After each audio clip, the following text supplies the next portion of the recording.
alors que à l'origine coow li yëpp ñoom la. bu déggoo benn FDS mu ne président Macky Sall wala président Ousmane Sonko def leen nii wala jàppale leen ko nii seen yoon neewu si. ndax ñoom seen rôle rek ci lañ nekk. léegi tamit magistrat yi tamit gisoo kenn koo xamante ne dafa ñëw ne jël ni wolof yi den waxee jël ci bii def ci bii pour que nit ñi jote donc kon loolu amul. kon ñoom i neen la ñoom politique ñoo doon xeex seen xeex ñoo fi indi problème du mel nii. ñu dem ba si biir waxtaan seen biir sur le dos du peuple Sénégal. Créer ce qu'on peut appeler, après immunité parlementaire, il y a ce qu'on appelle maintenant au Sénégal l'immunité politique. Absolument. Moi, je dis que de politique, même si tu fais un peu de mag, si tu am nga branche boy jafandu, parce que tu fais de la politique, ba mëna laxatu, ba justice du mën ci yow dara wala lim wara mën ci yow du bari. Ba tay ji ni ñi nga xamné ils sont dans l'ancien régime, dañuy wax deug rek. Amna ñoo xamantene même buñ leen woowul woon ñun ñi nga xamné suñu yoon newul woon ci seen pouvoir mën nga njort ne waroon nañ leen mën a woo par rapport ak train de vie bi ñu am c'est par rapport dund ak seen dund ni mu changé ci ku yore pouvoir ci 10 ans mën nga ko njort donc nag mais malgré tout ça buñ leen woowee mën nañoo jafandu ci immunité politique bi ma la wax nii pour mën a laqatu ba duñ yegg ci yoon wala yoon ni mu war a jaar ak yoon te dem ba ci biir dañuy ragal donc kon loi d'amnistie bi biñ demee ba nga xam ne voté nañ ko ñun le collectif dès l'instant que xam nañ ne président jël na initiative loi bi rek dañoo taxaw de point de presse ne lii peuple bi nangu ko te loolu c'est une demande sociale nekkul na ñun nous étions que le reflet l'écho de la population par rapport ak gis-gis bi ñu am ci loi d'amnistie bi ndaxte loi d'amnistie bi li muy gën a signifier mooy c'est une rupture d'égalité des citoyens devant la justice d'abord. C'est la vérité. Moi, tu fais de la politique, tu as un problème avec la justice, là, tu as cette immunité politique. Beaucoup de Sénégal, tu as un rey nit, tu as un tal yëfu jàmbur, mën naa am mais am na koo xamante ne moom lim def lu ndaw la dafa fekk ay sa teg bouteillam bi nii war koo naan mu këf ko daw mu porté ko plainte ci neexu ko ñu jàpp ko tëj ko ci kaso yow nga jël ay xale yu ndaw ñoo xam majeur guñ xamaguñ dara ci àdduna nekk ci seen soxla nga fekk leen ñuy doxi seen soxla nga fekk leen ci biis ku ma sa lakk ci loxo rek mu xam nga ne lakk nu méttee imagineel ku mu doon doom yàlla maradinal bu mu nekk doomu kenn mais ku mu doon sa doom tey nga xalaat sa dimanche sa doom nga koy imaginer muy jooy di yuuxu ba lakk ba xam mais loolu comme doonoon yow tamit di yow donc kon tey doom ñooñu ñu taal nit ñooñu yàq seen yëf nit ñi ñu yàq seen business ñun tey suñuy frère ak suñuy sœur kese lañ kon xale yooyu ñun ñooy seen i yaay man loolu laa jàpp ñun ñooy seen i baay ñun ñooy seen i frère ñoo leen war a jooyal ba seen mémoire duñ ko suyee noonu kon tey buñ demee ba benn moment ñoom ñu ne décidé nañ ne dañ ko def loi d'amnistie président Macky Sall def na ko dem na ñii nee nañ ñoom d'accorduñ ci mais li wane ne ils ne sont pas de bonne foi rek mooy le fait que ne bi ko Thierno Alassane ñëwee dugal proposition de loi bi rek ñu indi ci ay yeneen rek nga xam ne caaxaan dikk na te caaxaan nag mënuñu koo seetaan ci lu mel nii loo xamante ne ay milliards dañ cee yàqu tey dem boo ñëwaatee ci indemnité tu te dis kan moo dul victime ci Sénégalais kan moo mësul xëy kan moo musul xëy bëgg a doxi sa soxla ñu ne doo mën a dem wala nangam de pour la petite histoire dama am samay doom ma leen di buñ coow li bare dama ko leen di woo foo leen toll ñu ne wàcc nañ libéré nañ ñu nekkete xale yi jàpp nañ affaire bi comme jeu d'enfant j'ai failli les perdre parce que dañuy bu ñu wàccee au lieu que ñu ñibbisi mais dañuy nekk foofu nee nañ comme dañuy taal di dàqalante policiers yi kon mooy wane ne tey jii ku ci nekkul victime amul képp koo mënta doon ak domaine d'activité boo mënta nekk xamal ne victime nga ci donc kon bu ñu demee ba nga xam ne Sénégal yi yëpp ay victime lañ ci situation bi ñu xëyaat dellu si ñu ne loi bi dañ ko war a leeral ñoom ñu ne d'accorduñ ci woon mooy régime bi ñu ci toll toog ba ci biir di ci dugal tàppale yi ci boppam moo mënul wéy te xam nag dama li ma lay mën a wax dalalee ko xelu Sénégalais yëpp képp ku ci yàqule ak foo mën a doon ak koo mën a doon muy tey muy suba muy dans 1 an dans 10 ans tôt ou tard justice dinañ la ko rendre xam nga lu ci njëkk histoire da kaa démontré tey boo xoolee da ngay xool ñaari cas ba ñett laa lay jël gis nga Sierra Leone bi ñu doon wax léegi gis nga Chili gis nga Argentine ñoom ñëpp dañoo amoon ay dictature comme Chili ak Argentine li si njëkk bu dee kaawu Argentine def nañ 20 ans après un nouveau président ñëw ñu enlevé gis nga loi d'amnistie dañ koo jël sànni ca xaj ñu àtte képp koo xamante ne mës ngaa laalee dara ci torture yi ñu doon def nit ñeek ak yenn yi musiba yi ñu ñëwaat ba Chili juges yooyu ñoom dañoo gën a audacieux sax xaaruñu sax ñuy retirer loi d'amnistie bi xam nga lu ñuy def xam nga réew moo boo gis dafay signer ay convention au niveau international te dans la hiérarchie des normes la convention internationale ratifiée par un pays moo ëpp doole la constitution moo ëpp doole la loi simple votée à l'Assemblée nationale moo ëpp doole décret ainsi de suite ba texte yëpp jeex léegi nag pour que constitution wala loi yi nekk ci inférieur pour que ñu mën a conformer ak yoon il faut que ñu conformer ak loi supérieure mooy la convention internationale léegi nag ñi nga xam ne dañ leen amoon problème ci loi d'amnistie yëlee ñu mësul leen torturer wala ñu def ko seen proche wala ñu mës leen rey bu ñu ñëwee ba mu jigi malgré que dindiwuñu amnistie bi bu ñu ñëwee porte plainte devant le juge bi xam nga lu muy évoquer day évoquer la suprématie de la convention internationale sur les lois internes bu ko defee il ferme ses yeux et il tranche la décision donc kon tey ñun ñi on a même pas par moment besoin sax dëgg-dëgg si on a des juges audacieux soxlawuñu sax pour que ñu ne loi d'amnistie bi nañ ko dindi te loolu avec le temps gis nga avec le temps loolu day am te loi d'amnistie bi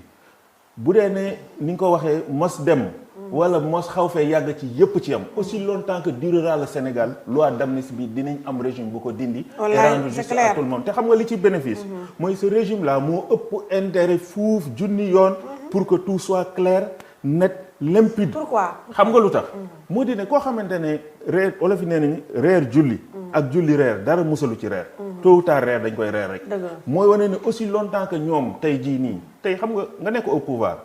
tu as la justice avec toi tu as tout ce qui est arsenal judiciaire avec toi tu as les moyens de te payer des avocats les plus calés dans leur domaine nga bàyyi ba loolu romb ba nga génn pouvoir ñu lay juger boobu ngay gën a fragile ndaxte bu boobaa doo amati ku lay taalal pëna doo amal ku lay tàcc du la amati keneen ku lay def donc nag li gën ci ñoom c'est un conseil mooy li gën ci ñoom mooy cette loi d'amnistie ñoom ñoo ëpp intérêt pour que ñu retirer totalement xam nga lu ñu ragal boo xoolee bu baax bala maa jox Abou boo xoolee bu baax ñoom li ñuy ragal mooy bu ñu abrogé loi bi ñoom ñaar ñi jiite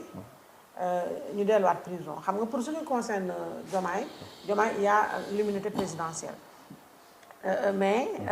Ousmane xëy na premier ministre tam peut-être on peut. xam nga dama lay édifier ci loolu. y a une divergence. ci loi d'amnistie xam nga loi d'amnistie elle n'opère que pour le futur. Absolument. donc bu ñu ko voté ba abrogé ko. Elle n'est pas rétroactive donc nag de ce fait par principe. ça dépend ci li xam nga par principe y a une divergence ñenn ñi nee nañ bu ñu la ko dindee loi d'amnistie bi dañuy def ce qu'on dit dañuy dellu ci statu quo ante mooy ci situation ku nekk fa nga nekkoon fa ngay delluwaat mais am na ñoo xam ne comme le principe bi mooy la loi d'amnistie n'opère que pour le futur donc kon ñoom dañ ku nekk si ñoom cas par cas le juge bi di woote di étudier di enquêter di jaaraat fa ñuy jaaraatoon te loolu tamit bu amoon sax man pour man c'est la meilleure forme xam nga lu tax day permettre ñi jàppoon ne dañ leen a accuser woon de manière gratuite de manière discriminatoire ñu permettre ñu juger mais tey pour te ci loi d'amnistie bi li ma ci njëkk wax mooy dina ñoom lu mën a xew ils seront jugés comme ci mën a laal mais lenn laa lay jox mooy bu dee ne cette loi d'amnistie là retiré wuñ ko de manière totale et entière mooy c'est un précédent très dangereux. Tu sais pourquoi? Moi maintenant booy wut pouvoir vous n'avez même plus besoin d'avoir des militants il faut avoir des milices. loolu la voilà. Vous n'avez plus besoin d'avoir des militants mais trouve-toi des milices. ma ne Abou rek wutal ma 100 booy Pikine. ku nekk mën naa la yor des journée 5000 francs comme ni ko seen basketteur bi ni ko waa ji waxee. ma fexe Thiès ma wut ko fa wut fenn ne leen nañ dajee ci Dakar. bu fekkee ne force de l'ordre leer nañ ne bu ñu defee yenn exaction loolu nga ne c'est un précédent dangereux. très dangereux. kenn dootul bëggati militant. mais constituer milice pour boo toogee.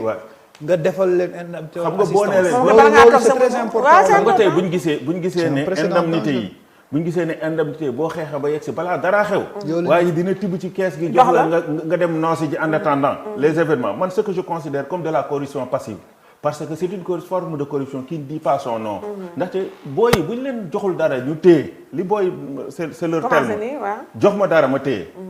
xale yi loolu la ñuy wax na mais grand jox ma dara ma téye. mais bu ñu leen joxul dara ñu téye moo waroon ce bruit là dans les réseaux sociaux. waaw donc nag maintenant au lieu de trouver des militants. il faut trouver des milices. maintenant au Sénégal boo ko amee ba mu doy nga ne leen casse la ñuy def comme kuy casse banque bu ñu demee ba nga xam ne am nañ pouvoir je vais vous récompenser à la hauteur de vos efforts. Très grave. te loolu nag bu xasee ba nekk ba un système boo xamante ne ancré au Sénégal kon jaratul kenn di wax démocratie wala état de droit donc kon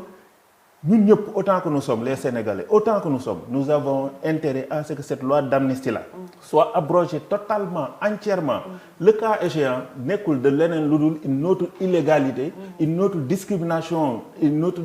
discrimination des Sénégalais bi nga xam ne dañoo war a yem devant la justice donc daal cette loi d'amnistie là vraiment ñëpp xam nañ ne ñoom ñun di on va le faire donc j'en profite aussi ci sa plateau bi ñu offrir mooy appeler toutes les forces sociales seen mën na wax ne politique ñëpp ñi nga xam ne ils sont dans la même lancée que ñun mooy à commencer par Thierno Alassane à commencer ñëpp ñi nga xam ne dañuy yëngatu dans le domaine des droits de l'homme tendre lañ leen la main pour que cette loi là non seulement ñoom buñ dëgëree bopp ba bañ bàyyi ko fi ne dañ koy interpréter que li may woote interpréter mooy caaxaan prolongé waaw moo tax ma ne la loolu caaxaan prolongé la donc ñoom tey ji non seulement buñ ko continuer ñun on va continuer la lutte autant que ñu am temps pour mën a fexe loi bi ñu retirer ju ko non seulement duñ ci yem mooy ce que nous voulons par rapport au collectif bi li ñu décidé depuis le départ mooy il est temps qu'on encadre l'applicabilité de la loi d'amnistie xam nga vous savez pourquoi tey y a une jurisprudence y a quelqu'un qui a tué un haut-fils un grand commis de l'État un magistrat koo xam ne Dakar rey ba justice ne kii moo ko rey mais tey jii nii boo ko xoolee dans l'espace public comment il se déploie il est présent partout da nga naan est-ce que c'est pas une manière de narguer la famille du défunt léegi nag bu ñuy encadrer l'application de cette loi da ciy bokk mesures yu ñu ciy greffé mooy képp koo xamante ne tu as bénéficié bu dee ne loi d'amnistie bi mënuñu ko retirer dans le corpus légal la loi ñun li ñu bëgg mooy la possibilité d'amnistier des faits politiques nii comme ni ñu ko tàmmee di defee bu dee ne mënuñu ko retirer dans le corpus légal ce que nous voulons au moins képp koo xamante ne tu as fait l'objet d'une condamnation et que tu as pu bénéficier d'une loi d'amnistie amatoo droit prendre parole publiquement. waaw loolu tamit mais Sayer on est à la fin de l'émission avant may jox Abou mu wax ñu ñëwaat ci tëj mooy tey jii yéen lan mooy seen marge de manœuvre parce que tey boo xoolee gis nga dimanche bi yaa ngi ko évoqué seen benn nervi génn na daal di avouer le modus operandi tudd seen basketteur boobu nga xam ne tey jii moom lañu mooy administrateur FAISE tudd femme boobu di muuru daal di ne basketteur bi mooy jox xaalis femme bi ku nekk 5000 ñu taal dëkk bi te gis nga prime à la casse boobu am na femme ba yor na agence de communication di gagner seen marché yooyu basketteur ba absoudre nañ ko ba jox ko promotion DG la fi mu ne donc aujourd'hui ñu gis ne ak ñoom seen programmation bi mooy ils n'entendent pas reculer le gouvernement de Pastef ne va pas reculer sur cette loi d'amnistie là cette loi d'interprétation terme boo xam ne ñoom ñoo ko créé bu bees tàkk boo xam ne man j'ai posé la question à des juristes nee nañ ma déjà le mot interprétation ça pose problème parce qu'on ne peut pas interpréter une loi claire voilà on ne peut pas l'interpréter ça tout ce qu'on c'est la quintessence du texte de Thierno Alassane Sall c'est-à-dire cette loi d'interprétation en réalité c'est juste pour tuer la loi d'amnistie dans ce qu'elle a de plus profond et de plus significatif donc aujourd'hui ñoom ils ont déjà donné des dates claires et nettes te Oussou nous a habitués à lu mu bëgg lay def sans état d'âme sans émotion donc le 21 mars commission technique effectivement le 2 avril mooy seen kii yeeg plénière beeg yooyu bu ñu nee plénière bi ñu adapté ko mécaniquement ñu yóbbu ko conseil des ministres effectivement sawaay ratifié ko mu jeex on n'en parle plus au moins pendant les 4 ans qui restent mais lu ma lay dalale sa xel qu'est-ce que vous pouvez faire xam nga lu ma lay dalale xel mooy di ne seen machine là bu ñu ko enclenché liñ mën mooy yëglu ba ñu xam ne ñoo ngi fi bu dee ne amul taxul mu am benn amendement ci seen démarche wala leen xam nga je vous ai parlé de la Chili du Chili et de l'Argentine ñoo xamante ne sur une durée de 20 ans malgré 20 ans écoulés topp nañ ko ba nga xam ne loi d'amnistie retiré nañ ko donc kon ñun xalaatuñu ñoo xalaat yegg ci durée boobu boo ko fractionné 4 ba 5 fois ñu yegg ci durée boobu te amnistie du am te maanaam loi boobu duñ ci revenir parce que c'est un combat boo xamante nous on l'avait commencé mais pour vous dire vrai sentir nañ ne c'est une demande sociale pour que cette loi soit abrogée totalement mooy wane ne duñu bàyyi quel que soit même bu ñu ko voté xam nga c'est assez rédhibitoire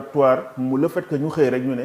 buñ ko voté rek ñun dañuy banque suñu loxo duñ def loolu. buñ ko xasee ba voté foofu la combat bi di gën a commencé. parce que collectif bi ñu bokk am na ñoo xamante ne droit de l'homme fa mu nekk am na ñu fa nekk bokk ci ñun. ñoo xamante ne tey pare nañ ko bis quel que soit sort bu régime bi di jox loi d'amnistie bi pour ñu continuer ko xam nga la dernière fois la dame bi nga xam ne mooy nga xam ne moom mooy délégué spécial bi nga xam ne au niveau des Nations Unies chargé de tout ce qui est torture et autres mu ngi tudd Alice Edwards. ñëw na fi temps yi passé recommandation ultime bi mu mujjee joxe fii Sénégal mooy di ne cette loi d'amnistie il faut ngeen abroger ko. non seulement yamu ci loolu ñun bu ñu paree on va faire par exemple Union européenne dañuy def lettre def une délégation dem ba ci seen ambassadrice bi dem déposer fa sunu lettre wax comment ce régime là se comporte par rapport à cette loi d'amnistie qui est injuste. noonu lañ ko bëgg a def tout corps diplomatique yi benn par benn maanaam c'est un combat qui vient juste de commencer. quelle que soit durée bi et quel que soit le sort bi nga xam ne régime bi moom lay accorder cette loi là duñu bàyyi. parce que xam nga lu tax. parce que xam nga lu tax on ne peut pas vivre ou bien nous ne voulons pas léguer à nos enfants un pays dans lequel ay nit mën nañoo toog selon leur bonne volonté selon leur humeur selon leurs intérêts fexe ba rey ay nit yàqal ay nit mu faraas daldi xëddeen ñëpp dem donc kon ñun ñoo jël décision ne loolu dañ kaa mënul bëgguñu léguer suñuy doom rien que par rapport à leur sécurité juridique et à leur sécurité tout court mënuñu léguer suñuy doom dëkk boo xamante ne ay nit mën nañoo complot sur leur dos baalante lépp lu ñu mënoon def te nu mu leen ko neexee lañ ko doon defee donc comme xamal naa ne pour dalal la sa xel Aïssatou mooy di ne le combat ne vient que de commencer te incha allahu rabbi quel que soit le sort bi nga xam ne régime moom la accordé cette loi là du ñu bàyyi du ñu tooy te duñu tàqee dinañ ko fexe ba ñu abroger ko totalement quelle que soit la durée incha allah sa dernière question bi mooy aujourd'hui sànq wax nga ne yéen a ngi woo ñoom Thierno Alassane Sall ak képp koo xam ne nii mi ngi contre donc l'interprétation wala nangam de cette loi d'amnistie là man dama bëggoon xam yéen yan démarche ngeen def déjà est-ce que dem ngeen seeti Thierno Alassane Sall pour mutualiser vos forces est-ce que aussi dem ngeen def ce travail là de proximité d'information de proximité dem seeti ji ce qu'on appelle les forces vives de la nation kilifa diine yi c'est tamit fii moom am duñu sax société civile mais au moins nga seeti partis politiques qui sont représentés à l'Assemblée wax a ñoom sensibiliser mais surtout askan wi mi nga xam ne quand même peut-être ñi ngi dégg abrogation de la loi d'amnistie totalement partiellement sans comprendre les dessous de cette loi là donc concrètement yéen yan démarche ngeen parce que tamit ñii rouleau compresseur Ousmane Sonko et son parti rouleau compresseur lañ yor te ils n'hésiteront pas à marcher sur vos véhicules pour dire le moins pour que cette loi là soit abrogée partiellement sans nga leen sutura ñoom nëbbal leen seen ay ñaawteef saraxe complètement les forces de l'ordre donc yéen qu'est-ce que vous allez faire qu'est-ce que vous avez fait concrètement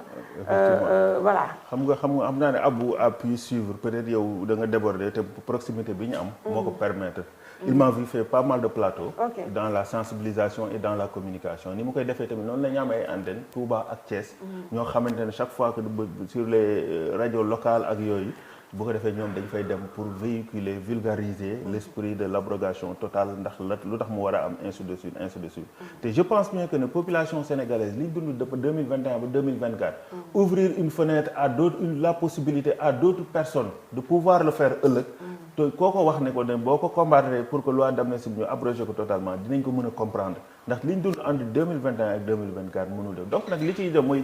liggéey bi mënul yem foofu mënul yem ci aspect communicationnel bi kese il faut que aspect lobbying bi aspect ouverture bi loolu ci logique boobu la ñu nekk tey moo tax quel que soit sort bi kii bi am nañ xam ne ñu tax te aussi il faut retenir une chose gis nga nee nga rouleau compresseur lañ yor duñu daw duñu arrière xam nga dama koy joxe de manière imagée gis nga xale buy jàngi maanaam dégâts yii di am yëpp ji jàpp nit ñi di tëj ci lu dul yoon ci nangam ak nangam moo ngi imaginer moo ngi mel ni sa doom bi bu doon xëy di jàng ku mu mag bu mu romb rek dóor la njoos la dem jàng bi du problème ndaxte fi ngay wax xale bi dóor na ma ak fi mu lay rombee benn la waaye bàyyi ñibbi bi mooy problème